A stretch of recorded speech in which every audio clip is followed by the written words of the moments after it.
తాకట్టులో ఉన్న బంగారాన్ని విడిపించి ఆ రోజు ఆన్లైన్ రేటుకే మేము కొంటాం. Sharma gold company. నమస్తే, వెల్కమ్ టు సుమన్ టీవీ. నేను మీ యాంకర్ ఉషా. జూలై మాసానికి సంబంధించి ప్రతి ఒక్కరు కూడా 12 రాశుల వారికి అసలు ఏ విధంగా ఉండబోతుంది, మా రాశి వారు ఏ జాగ్రత్తలు తీసుకోవాల్సిన అవసరం ఉంది, ఎటువంటి పరిహారాలని పాటించాలని అడుగుతున్నారు. సో వాళ్ళందరి కోసం 12 రాశులు ఏ విధంగా ఉండబోతున్నాయి, ఏ జాగ్రత్తలు వహించాలో సురేష్ గారిని తెలుసుకుందాం. నమస్తే సురేష్ గారు. నమస్కారం అండి ఉషా గారు. జూలై మాసంతో మనం చూసుకుంటే మీన రాశి వారికి అసలు ఏ విధంగా ఉండబోతుంది అంటారు? ప్రత్యేకించి ఏ విషయాలు వీళ్ళు జాగ్రత్తలు వహించాలి? సో మనము మీనరాశి గురించి చెప్పుకుందామండి. మహర్షులు మనకి ఇచ్చిన ఈ జ్ఞానం ఎందుకు ఇచ్చారంటేనండి, ఎఫర్ట్లెస్ జర్నీ, జీవితం అనేది కష్టపడకుండా సుఖంగా తర్వాత బ్లిస్ఫుల్గా సంతోషంగా గడపాలనే ఉద్దేశంతో మన చుట్టూ ఎలాంటి నెగిటివ్ ఫోర్స్లు ఉంటాయి అనేది మనకు ఒక ఇండికేషన్ ఈ జ్యోతిష శాస్త్రం ఇస్తుందండి. ఈ శాస్త్రం ఆధారంగా కనుక మనకి జీవితంలో ఎంతో మెచ్యూరిటీ, ఎంతో ఉన్నతి, ఎంతో పరిణితి చెందే అవకాశం మనకు మనుషులకు ఇచ్చారు జ్ఞానం ఉండేది. సో ఈ జ్ఞానాన్ని మనం బేస్ చేసుకొని జూలై మంత్ 2024 రాశి ఫలాలు కనుక చూసుకుంటే మీనరాశి వారికి ఎలా ఉందో తెలుసుకుందాం. మీనరాశి వారికి వచ్చేటప్పటికి ఫస్ట్ 2 వీక్స్ వచ్చేటప్పటికి చాలా బాగుందని మనం చెప్పుకోవాలన్నమాట. తర్వాత వచ్చేటప్పటికి కొంచెం యావరేజ్గా ఉందని మనం చెప్పుకోవాలన్నమాట. ఇప్పుడు డేట్ ప్రకారం మనం చూద్దాం. అయితే వెళ్ళే ముందు డీటెయిల్స్కి నక్షత్రం ప్రకారంగా మనం చూసుకుంటే పూర్వభాద్ర 4వ పాదం, తర్వాత ఉత్తరాభాద్ర 1, 2, 3, 4 పాదాలు, రేవతి 1, 2, 3, 4 పాదాలు అంతా మీనరాశికి సంబంధించిన వాళ్ళు అవుతారండి. అదేవిధంగా మనకి పేరు బలంగా చూసుకుంటే ది, దు, షం, జు, దా, దే, దో, చా, చి ఈ అక్షరాలు లేదంటే ఈ సౌండ్తో ఉన్న అక్షరాలు కానీ మూడార్ల సౌండ్తో ఉన్న అక్షరాల వల్ల పేరు కనుక స్టార్ట్ అవుతుంటే వాళ్ళు కూడా మీనరాశిని మనం చెప్పుకోవాలి. సో మన గ్రహస్థితి చెప్పుకుంటామండి. ఏమవుతుందంటే సూర్యుడు వచ్చేటప్పటికి 16వ తారీఖున జూలై 16వ తారీఖున కర్కాటక రాశిలో ఎంటర్ అవుతున్నారండి. కుజుడు వచ్చేటప్పటికి వృషభ రాశిలోకి జూలై 12న, మెర్క్యూరీ వచ్చేటప్పటికి సింహరాశిన జూలై 19న, శుక్రుడు వచ్చేటప్పటికి మనకి కర్కాటక రాశిలో 6న. అంటే 4 రకాల ప్లానెట్స్ చేంజెస్ ఉన్నాయండి. ఈ 4 యొక్క ప్లానెట్ చేంజెస్ వల్ల మీనరాశి వారికి ఎలా ఉంటుందో మనం తెలుసుకున్నాం అనమాట. సూక్ష్మంగా కనుక మనం చూసుకుంటే ఫస్ట్ 15 డేస్లో ఎలా ఉంటుందంటే సూర్యుని వల్ల మానహాని, తర్వాత మార్స్ వల్ల ధనచ్ఛేదం, ధనం పోగొట్టుకోవటం, బుధుని వల్ల భార్య సోతాది కలహం అని చెప్తారనమాట. అంటే గొడవలు వచ్చే అవకాశం ఉంటుందన్నమాట పిల్లలతోటి, భార్యతోటి. శుక్రుని వల్ల అయితే కనుక చాలా అభివృద్ధి ఉంటుంది అని నేను చెప్పుకోవాలన్నమాట. అంటే టోటల్గా ఒక 70% చాలా బాగుంది ఫస్ట్ 15 డేస్ అని చెప్పుకోవాలన్నమాట. అదే మనకి 15 డేస్ లాస్ట్ 2 వీక్స్ చూసుకుంటే ఏమవుతుందంటే సూర్యుని వల్ల మనోరజం అంటారనమాట సంస్కృతంలో. అంటే బాధపడుతూ ఉంటారనమాట. ధనలాభం ఉంటుంది, విజయం ఉంటుంది, పుత్రులబ్ధి ఉంటుంది అనమాట. మనకి లాస్ట్ కనుక చూసుకుంటే 70% మళ్ళీ లాస్ట్లో కూడా బాగుంది. టోటల్గా మనకి మీనరాశి వాళ్ళకి చూసుకుంటే ఒక 70% చాలా బాగుంది అని మన గ్రహస్థితి చెప్తుంది అనమాట.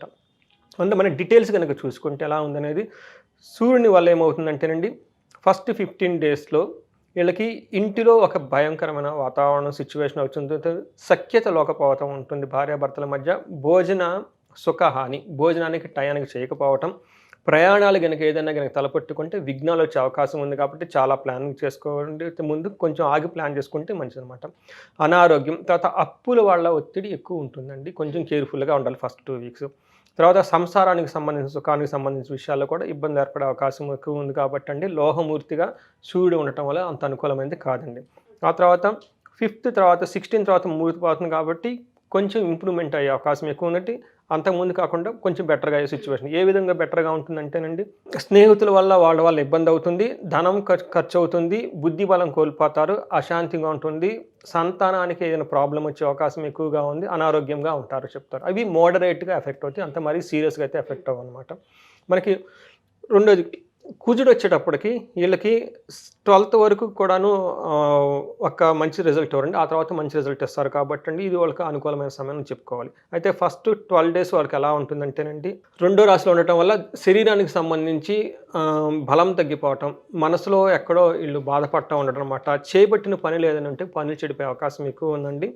దుర్మార్గులతో సహవాసం పడే అవకాశం ఎక్కువ ఉంది. కాబట్టి కేర్ఫుల్గా ఉండాలి. వీళ్ళైతే గ్యాంబ్లింగ్ వాడటం, ఏదో బయటకు తీసుకుని వెళ్ళిపోవటం, వాళ్ళ చేత ఖర్చు పెట్టే అవకాశం ఎక్కువ ఉంది. కాబట్టి అండి జాగ్రత్తగా ఉండాలి. తర్వాత అధికారుల నుంచి వీళ్ళకి అసంతృప్తి ఉంది. పై అఫీషియల్స్ ఎవరి నుండి వీళ్ళ పెర్ఫార్మెన్స్తో వీళ్ళకి హ్యాపీగా ఉంటారు. కాబట్టి కొంచెం కేర్ఫుల్గా ఉండాలి. తర్వాత శత్రువుల వల్ల భయంగా ఉంటుంది, కఠినంగా మాట్లాడితే ధన నష్టం చూపిస్తుంది అనమాట. ఇది ఫస్ట్ 12 డేస్ ఆఫ్ మంత్ అనమాట. అక్కడ నుంచి వీళ్ళు గ్రహ సంచారం వల్ల వీళ్ళు చాలా బాగుంటుంది అనమాట. ఎంత బాగుంటుందంటే మంచి ఆరోగ్యంగా ఉంటారు, ఎప్పుడు నవ్వుతూ హ్యాపీగా ఖుషీగా ఉంటారు, బంధువులను కలుస్తారు, ధనలాభం చూపిస్తుంది, సంతాన సౌఖ్యం కల్పిస్తుంది, ఇష్టమైన కోరికలు ఏమైనా కనుక అప్పటి వరకు కాని పనిలో ఉంటే కలుగుతుంది అనమాట. స్థాన లాభం ఉంది. వీళ్ళు కనుక ప్రమోషన్స్ కానీ ఏమైనా విషయాల గురించి ఆలోచించదలుచుకుంటే ఈ రాశి వాళ్ళకు 12th డేట్ని కనుక చూస్తే చాలా బాగుంటుందండి. ఆ విధంగా మనకి శుక్రుడిని కనుక చూసుకుంటే అగైన్ 7th వరకు చాలా బాగున్నారండి. ఆ తర్వాత ఓవరాల్గా మనం కనుక శుక్రుడు వీళ్ళకి మంచి చేస్తున్నారని మనం చెప్పుకుంటాం. ఏ విధంగా మంచి చేస్తారంటే అండి, స్త్రీలతో మాట్లాడటానికి చాలా బాగుంటుంది. తర్వాత మిత్ర, పుత్ర, బంధు, కళాత్ర చాలా సంతోషంగా ఉంటారని చెప్తుంటారు. అంటే వాళ్ళకి ఫ్రెండ్స్ కానివ్వండి, భార్య రిలేటెడ్ కానివ్వండి, తర్వాత వచ్చేటప్పటికి కళాకారులకు సంబంధించిన విషయాల్లో కానివ్వండి, ఫ్రెండ్స్తో కానీ చాలా హార్మోనియస్గా కలవిడిగా ఉండి ఒక ఇష్టాగోష్ఠిలో పాల్గొనే అవకాశం కూడా ఉందని చెప్పుకోవాలి. తర్వాత ఎడ్యుకేషన్కి సంబంధించి కూడా ఈ రాశి వాళ్ళకి చాలా బాగుంటుంది. వీనస్ ఉండటం వల్ల విందు వినోదాలతో చాలా బాగుంటారని చెప్పుకోవాలన్నమాట. ఆ తర్వాత మారటం వల్ల కూడాను రజతమూర్తిగా 5th హౌస్లో ఉండటం వల్ల వీనస్ కూడాను ప్రతిరోజు చక్కగా భోజనం చేయటం, తర్వాత ధనధాన్య అభివృద్ధి రావటం, ఇష్టంగా ఏదైనా పని చేస్తే అందులో మంచి లాభం రావటం, శత్రునాశం చూపిస్తుంది, చాలా సాటిస్ఫాక్షన్గా ఉంటుంది. ఓవరాల్గా మనకు చూసుకుంటే ఈ రాశి వాళ్ళకి శుక్రుడు చాలా యోగ్యతను కలిగిస్తూ ఉన్నాడని మనం చెప్పుకోవాలన్నమాట.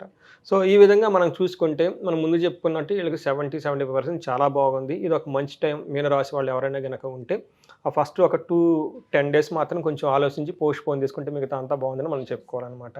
మన నక్షత్రం ప్రకారం కనుక చూసుకుంటే మనకి పూర్వభాద్ర నక్షత్రం వాళ్ళు కొంచెం కేర్ఫుల్గా ఉండాలి. వాళ్ళకు ఒక భయానకరమైన సిచ్యువేషన్ రావటం, ఏదో ఒక విషయంలో గొడవ పడే అవకాశం ఎక్కువ ఉంది.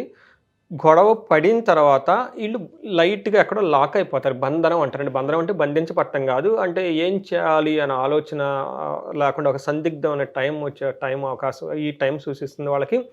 కానీ చివరికి ధన ప్రాప్తి విజయం వస్తుంది. అంటే ఇంత కష్టపడితే లాస్ట్లో వస్తుంది అనమాట. అదేవిధంగా ఉత్తరాభాద్ర నక్షత్రం వాళ్ళకి కనుక చూసుకుంటే వీళ్ళకి కొంచెం చాలా బాగుంది. వీళ్ళకి భయపడే అవకాశాలు కల్పిస్తూ ఉందండి. బంధించబడతారు, కలహము ఉంది, కానీ లాస్ట్కి విజయం వస్తుందన్నమాట. అదే కనుక రేవతి నక్షత్రం వాళ్ళకి చూసుకుంటే వీళ్ళకి కూడాను భయపడే సిచ్యువేషన్స్ వచ్చే అవకాశం ఎక్కువ ఉంది. ఏదో ఒక విషయంలో పురోగతి లేక కొంచెం అనిశ్చితమైన సిచ్యువేషన్ వచ్చేసి ఒక బంధనంలాగా తయారయ్యే అవకాశం ఎక్కువ ఉంది. గొడవలు కూడా పడతాయి, కానీ అనుకున్న పని లాస్ట్కి మాత్రం సాధించుకోగలుగుతారు. సో ఈ విధంగా మనకి అంగగోచారాన్ని బట్టి నక్షత్రం ప్రకారం పూర్వభాద్ర వాళ్ళకి, ఉత్తరాభాద్ర వాళ్ళకి, రేవతి నక్షత్రం వాళ్ళకి కూడా మనం చెప్పుకున్నామండి. ఇది మనకి ఈ టైం ఫ్రేమ్ పౌండ్లో మనకి వాళ్ళకి జ్యోతిష శాస్త్రాన్ని అనుసరించి ప్రిడిక్షన్ చెప్పడం జరిగింది. Sure sir, thank you. So ఎవరైనా సరే మాస ఫలాలు చూసిన తర్వాత పర్సనల్గా మేము జాతకం చూయించుకోవాలనుకుంటున్నాం, మాకు ఈ సందర్భంలో కలిసి రావట్లేదు, ఒకసారి పరిహారాలు చేయించుకోవాలనుకుంటున్నామని అడుగుతూ ఉంటుంటారు, మనం అపాయింట్మెంట్ తీసుకునే అవకాశం ఉంటుంది? సో ఉషా గారు 2 మిషన్లు అండి, 2 కాదు 3 మిషన్లు అండి. ఫస్ట్ ఈ మన పూర్వీకుల ప్రకారం ఏంటంటే ప్రతి ఇంట్లో ఒక జ్యోతిషం తెలిసిన వాళ్ళు ఉండాలండి. అసలు ఆ ఫ్యామిలీలో ఉండే వాతావరణం డిఫరెంట్ అండి. వాళ్ళు ఎంతో మెచ్యూరిటీ ఉంటుంది, ఒక పరిణితి ఉంటుంది, చాలా హ్యాపీగా ఉంటారండి. వాళ్ళ ఇంట్లో మ్యారేజెస్ కానీ అన్నీ చాలా బాగుంటాయండి. అంటే అప్స్ అండ్ డౌన్స్ ఉంటాయి, బట్ ఒక ఉన్నతంగా ఉంటుంది. అందుకని ప్రతి ఇంట్లో జ్యోతిషం తెలిసిన వాళ్ళు ఉండాలి. కాబట్టి ఒక చిన్న జ్యోతిషానికి సంబంధించిన కోర్స్ మన యాన్ సిస్టమ్ మన పురాతన గ్రంథాల నుంచి తీసుకుంటే ఒకటి డిజైన్ చేయడం జరిగిందండి. ఇష్టమైన వాళ్ళు ఆ కోర్సుని చేసుకుంటే చాలా బాగుంటుంది ఒకటండి. రెండోది వచ్చేటప్పటికి మనకి చాలా ప్రాబ్లమ్స్ ఉంటాయండి. మన ఫ్యూచర్ ఎలా ఉంటుందో తెలియదన్నమాట. సో ఏదైనా కనుక వాళ్ళకి ఇండివిజువల్గా ప్రాబ్లమ్స్ ఫేస్ చేస్తూ ఉంటే మనల్ని కనుక కన్సల్ట్ అయితే మన వాళ్ళకి కౌన్సిలింగ్ ఇవ్వచ్చండి. ఆస్ట్రాలజికల్ పరంగా వాళ్ళ స్ట్రెంత్ ఏంటి, వీక్నెస్ ఏంటి, ఏది ఎలా ఉంటుందని చేయొచ్చు అనమాట. ఇవి కాకుండా కొంతమంది జాతక చక్రం బాగున్న అంటే చాలా స్పెసిఫిక్ ప్రాబ్లమ్స్ ఫేస్ చేస్తుంటారన్నమాట. వ్యాపారం ఎంత చేసినా ఎక్కి రాకపోవటం కానివ్వండి, లేదంటే జాతకాలు బాగుంటాయి కానీ వివాహం అయిన తర్వాత గొడవలు, డైవర్స్ తీసుకోవటం కానీ ఈ టైపు కొన్ని ఇష్యూస్ ఎక్యూట్గా ఉంటాయి అనమాట. ఇలాంటి వాళ్ళు కూడా ఎవరైనా కనుక మనకు కన్సల్ట్ అయితే మనం వాళ్ళకి హెల్ప్ చేయొచ్చు అండి ఉషా గారు. షూర్ సార్, తప్పకుండా. అండ్ కనకదార కూడా ఈ మంత్ ఏమన్నా మనం చేసే అవకాశం ఉంటుంది? మనం ఎప్పుడు అనుకుంటున్నాం కదండి, ఇండియాలో పుట్టిన వాళ్ళు ఎవరు ధనానికి లోటు ఉండకూడదండి. అన్నానికి, ధనానికి, భోగానికి లోటు ఉండకూడదండి. మనం అందుకనే పుట్టిన వెంటనే ఫస్ట్ ఆయుష్, నెక్స్ట్ ఆరోగ్యం, నెక్స్ట్ ఏం చేస్తాం, భోగం అనుభవించాలి కదండి. అప్పులు పెట్టుకొని డబ్బులు లేకుండా ఇలా ఈ సిచ్యువేషన్ ఉండకూడదండి. కానీ మహర్షులు మనకి ఎంతో జ్ఞానాన్ని ఆల్రెడీ ఇచ్చేసారండి. హోమాల రూపంలో, యజ్ఞాల రూపంలో, స్తోత్రాల రూపంలో. ఈ ప్రోగ్రాన్ని కనుక మనకి అటెండ్ అయితే వాళ్ళకి ధనధాన్యాలు వస్తాయని చెప్పేసి శాస్త్రంగా అవి మన ద్వారా వాళ్ళకి హెల్ప్ చేయొచ్చండి. ఎవరికైనా సరే అప్పులు బాధ ఉన్నా, తర్వాత బిజినెస్లో డబ్బులు ఎక్కువ రాకపోయినా కానీ అలాంటి వాళ్ళు మనం హెల్ప్ చేయొచ్చు. Sure sir, thank you sir, thank you so much. So ఎవరైనా సరే మా ఈ ఎపిసోడ్ చూసిన తర్వాత పర్సనల్గా జాతక రీత్యా ఎవరైనా కన్సల్ట్ అవ్వాలి అనుకున్నా, జాతకం చూపించుకోవాలి అనుకున్నా, పరిహారాలు చేయించుకోవాలి అనుకున్నా, లేదా కనకదార హోమంకి సంబంధించి ఎవరైనా డీటెయిల్స్ తెలుసుకోవాలి అనుకున్నా, ఎస్పెషల్లీ డివోర్స్ కేసెస్కి సంబంధించి ఇబ్బందులు పడుతూ ఉన్నా, లేదా ఫినాన్షియల్ ఇబ్బందులు పడుతూ ఉన్నా, వాటికి సంబంధించి హోమాలు కూడా ఉంటూ ఉంటాయి. పరిష్కారం అనేది ఖచ్చితంగా ఉంటూ ఉంటుంది. కింద స్క్రోల్ తన కాంటాక్ట్ నెంబర్ని కాంటాక్ట్ చేస్తే సురేష్ కట్టి మీకు పూర్తి వివరాలు అందిస్తారు. Thank you. సుమన్ టీవీలో మీ పర్సనల్ అండ్ బిజినెస్ ప్రమోషన్స్ కోసం కింది నెంబర్కి కాంటాక్ట్ చేయండి.